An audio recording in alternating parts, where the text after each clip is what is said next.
इस वीडियो में हम करने वाले हैं बीए फर्स्ट ईयर के सेकंड पेपर का लिटरेरी टर्म वाला हिस्सा। तो सबसे पहले हमारे पास लिटरेरी टर्म है क्लाइमैक्स। क्लाइमैक्स से आप अच्छे से परिचित होंगे। क्लाइमैक्स हम बहुत बार यूज़ करते हैं फिल्मों में कि ये फिल्म का क्लाइमैक्स चल रहा है। क्लाइमैक्स का मतलब होता है सबसे इंटरेस्टिंग पॉइंट स्टोरी का, जहाँ सबसे ज़्यादा टेंशन हो जाती है, सबसे ज़्यादा जिज्ञासा बढ़ जाती है, उस पॉइंट को हम क्लाइमैक्स कहते हैं। तो ग्रीक लैंग्वेज का वर्ड है ये। ग्रीक में इसका मीनिंग होता है लैडर। लैडर का मतलब सीढ़ी, जिससे हम चढ़ते हैं। तो क्लाइमैक्स एक सीढ़ी है जिसके थ्रू हम हाईएस्ट पॉइंट तक पहुंचते हैं। तो ये सेकंड जो लाइन है सबसे इंपॉर्टेंट याद रखनी है आपको। It is the most interesting point of a story, here conflict और tension reaches the highest point.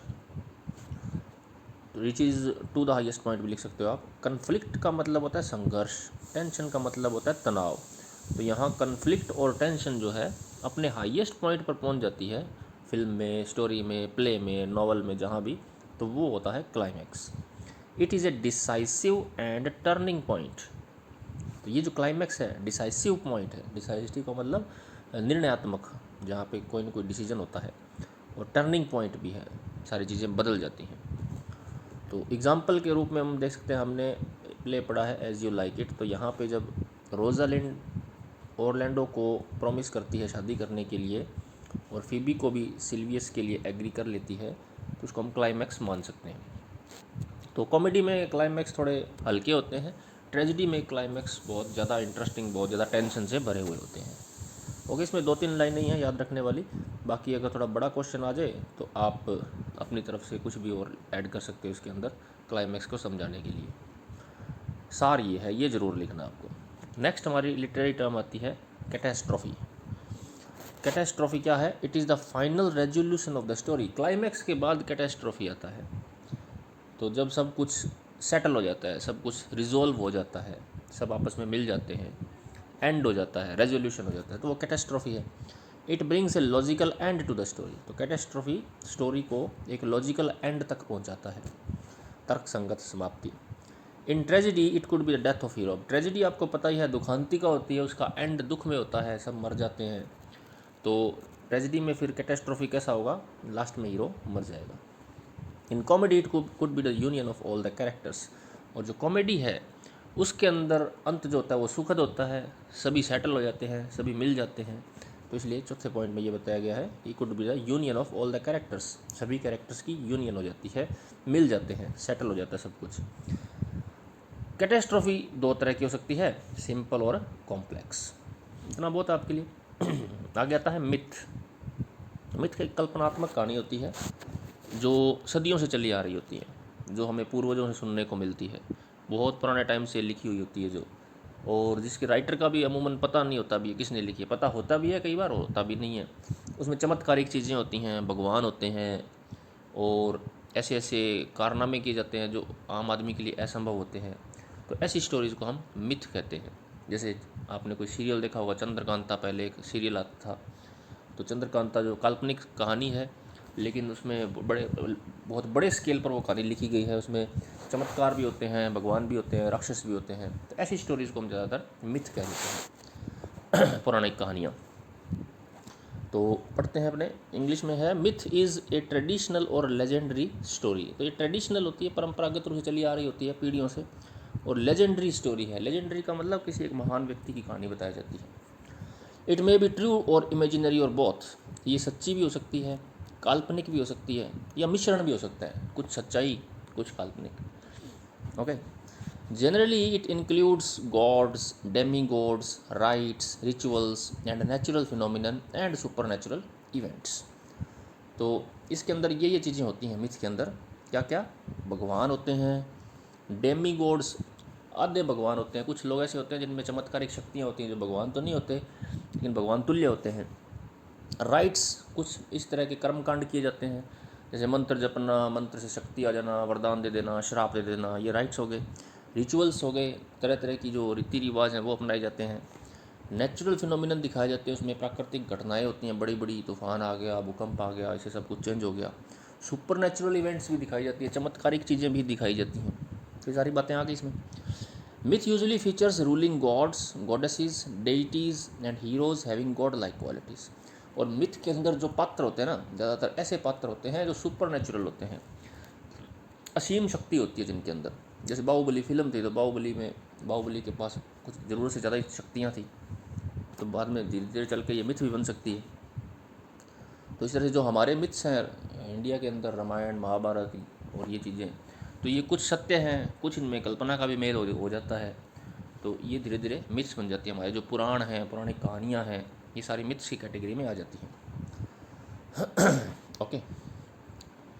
Generally it is a story without an author. कभी कभी इन कहानियों के ऑथर का हमें नहीं पता होता है कि लिखी किसने कहानी है, क्योंकि बहुत पुराने टाइम से चली आ रही होती हैं। तो पुराने टाइम चली आने के कारण क्या होता है, इनका स्वरूप भी बदलता रहता है। कभी किसी राइटर ने उसमें कुछ और ऐड कर दिया, कभी कुछ और ऐड कर दिया, तो ये बदलती भी रहती हैं। Myths are mostly very old, और ज़्यादातर ये मिथ्स क्या होती हैं, बहुत ही पुरानी होती हैं।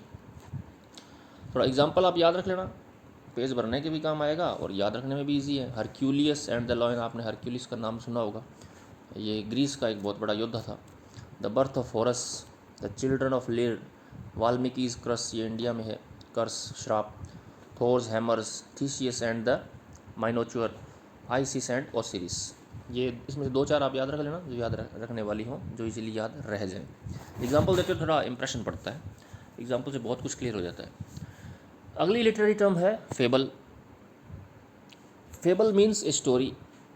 फेबल होती हैं ऐसी स्टोरीज़ जो कुछ नैतिक शिक्षा देती हों हमें, और जिसमें पात्र जो होते हैं जानवर भी हो सकते हैं, वृक्ष भी हो सकते हैं, तारे, तालाब, ये सभी पात्र हो सकते हैं, ये बोलते हैं। यानी निर्जीव चीज़ें या जानवर हैं वो इसमें बोलते हुए दिखाई जाते हैं, और इनका उद्देश्य होता है आदमी को किसी न किसी प्रकार की नैतिक शिक्षा देना। जैसे पंचतंत्र की कहानियाँ, हमारे पंचतंत्र की कहानियाँ अगर आपने पढ़ी हो तो उसमें देखोगे जानवरों की कहानियाँ होती हैं, वो जानवर आपस में बातचीत करते हैं। तो ये नैतिक शिक्षा देने वाली कहानियाँ होगी fables. It is A concise and brief story. Concise and brief का मतलब संक्षिप्त होती है, छोटी होती है, बड़ी बड़ी कहानियाँ नहीं होती, 1 पेज की हो सकती है, 2 पेज की हो सकती है।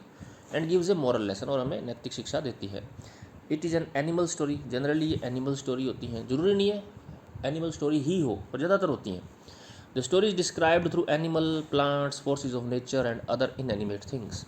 इसमें स्टोरी जो बताई जाती है ना, वो एनिमल्स के थ्रू बताई जाती है, प्लांट्स के थ्रू, बीच में कोमा लगा देना, प्लांट्स के थ्रू बताई जाती है, पेड़ भी इसमें कई बार हिस्सा लेते हैं, पात्र बन जाते हैं। फोर्सेज ऑफ नेचर हैं, जैसे तूफान है, समुद्र है, नदियाँ हैं, गर्मी है, सूरज है, चंद्रमा है, ये सारे भी बोलते हुए नज़र आते हैं कई बार। और बाकी जो इनएनिमेट चीज़ें हैं, इनएनिमेट का मतलब निर्जीव चीज़ें हैं, वो भी इसमें बोलती हुई हमें दिखाई देती हैं। तो एग्जाम्पल के रूप में आप देख सकते हो the fox and the crow. इस तरह की कहानियाँ हम पढ़ते हैं ना, शुरू शुरू में याद करते हैं अंग्रेजी सीखने के लिए, तो ये सारी फेबल्स हैं। फॉक्स एंड द क्रो, इसमें फॉक्स भी बोलती है, क्रो भी बोलता है। पंचतंत्र की कहानियाँ हैं, आइसोप्स टेल्स। आइसोप एक बहुत अच्छा राइटर था, पंचतंत्र की तरह इसने भी कहानियाँ लिखी हैं। एनिमल फार्म एक नया नावल है, जॉर्ज ऑरवेल का है। एनिमल फार्म में भी सारे जो पात्र हैं वो जानवर हैं। ओके, अब आते हैं प्लॉट पे। प्लॉट बहुत ही इम्पोर्टेंट लिटरेरी टर्म है, आ सकती है ये। तो प्लॉट को हिंदी में कहते हैं कथानक। तो एक तो कथा होती है और एक कथानक होता है। स्टोरी को किस तरीके से बताया जाना है, स्टोरी को किस तरह से डिस्क्राइब करना है, वो प्लॉट होता है। अब स्टोरी तो होगी जैसे, पर हम स्टोरी में कौन सी इंसिडेंट को हम पहले रखेंगे, कौन सी इवेंट को बाद में रखना है, कौन सी इवेंट को बीच में रखना है, ताकि इंटरेस्ट बना रहे, स्टोरी बताने का मज़ा भी आए, और स्टोरी में एक स्ट्रक्चर बना रहे फिक्स, उस चीज़ को हम प्लॉट कहते हैं। तो एरिस्टोटल या अरस्तु जिसको हम बोलते हैं, उसने प्लॉट को बहुत ही ज़रूरी चीज़ बताया है। पहला जो स्थान दिया ना उसने किसी भी प्ले के लिए, नॉवल के लिए, तो सबसे पहली चीज़ उन्होंने माना कि प्लॉट ही सब कुछ होता है। उसके बाद स्टोरी का नंबर आता है, उसके बाद कैरेक्टर का नंबर आता है। तो आपको याद रखना है कि एरिस्टोटल ने सबसे ज़्यादा इंपॉर्टेंस प्लॉट को दी है। Aristotle has given the most important place to the plot, okay, in the play और इन एनी नॉवल और एनी स्टोरी। प्लॉट होता क्या है? सीक्वेंस ऑफ इवेंट्स, यानी स्टोरी के अंदर घटनाएं होंगी बहुत सारी, कब घटना, कौन सी घटना कब घटी, वो कब बतानी है, वो है प्लॉट। कई बार क्या होता है, शुरू वाली घटना को पहले बता दिया जाता है, फिर बाद में फ्लैशबैक में चलती सारी कहानी। कई बार शुरू से शुरू होता है, तो ये सब प्लॉट का काम है। It has A beginning, a middle and ending. ये एरिस्टोटल ने बोला हुआ है कि प्लॉट अच्छा कौन सा होता है, प्लॉट के पार्ट कौन कौन से होते हैं? 3 पार्ट मेन होते हैं, a beginning, a middle and an ending. Easy है, याद रख लेना। It is a soul of a story, ये स्टोरी की सोल है, आत्मा है, इसके बिना स्टोरी एग्जिस्ट भी नहीं कर सकती। तो ये एरिस्टोटल ने कहा हुआ है सब। इसके 5 पार्ट्स हैं, ये आप याद रख लेना। Exposition, rising action, climax, falling action and resolution. ये प्लॉट के 5 पार्ट हैं। एक्सपोजिशन मतलब प्रदर्शन, शुरुआत में इंट्रोडक्शन होता है। फिर राइजिंग एक्शन है, घटनाएं आगे बढ़ती हैं, अटेंशन बढ़ती है, इंटरेस्ट बढ़ता है, वो राइजिंग होता है। क्लाइमैक्स वो हिस्सा आ जाता है जहाँ सबसे ज़्यादा टेंशन हो जाती है, सबसे ज़्यादा इंटरेस्ट पैदा हो जाता है। फॉलिंग, क्लाइमैक्स के बाद जो इंटरेस्ट है वो धीरे धीरे कम होता है, हमें पता लगने लगता है कि अब क्या होने वाला है। रेजोल्यूशन के अंदर सब कुछ सेटल हो जाता है, कहानी वहाँ ख़त्म हो जाती है। कैटेस्ट्रोफी, रेजोल्यूशन जो हम पहले पढ़ आए हैं, क्लाइमैक्स भी हम पढ़ आए हैं। ओके, तो प्लॉट में बेसिक चीज़ें इतनी हैं जो आपको याद रखनी है। मीटर मीटर हम पोइम्स में कई बार मैं आपको पढ़ा चुका हूँ, दोबारा देख लेते हैं मीटर क्या है। Metre is the basic rhythmic structure of a line. Metre जो है रिदमिक स्ट्रक्चर है लाइन का, कि रिदम किस तरह से चलेगी। आयम्बिक पेंटामीटर ज़्यादातर बहुत ही फेमस है मीटर में। तो उसमें पहला जो सिलेबल होता है वो अनस्ट्रेस्ड होता है, दूसरा स्ट्रेस्ड होता है।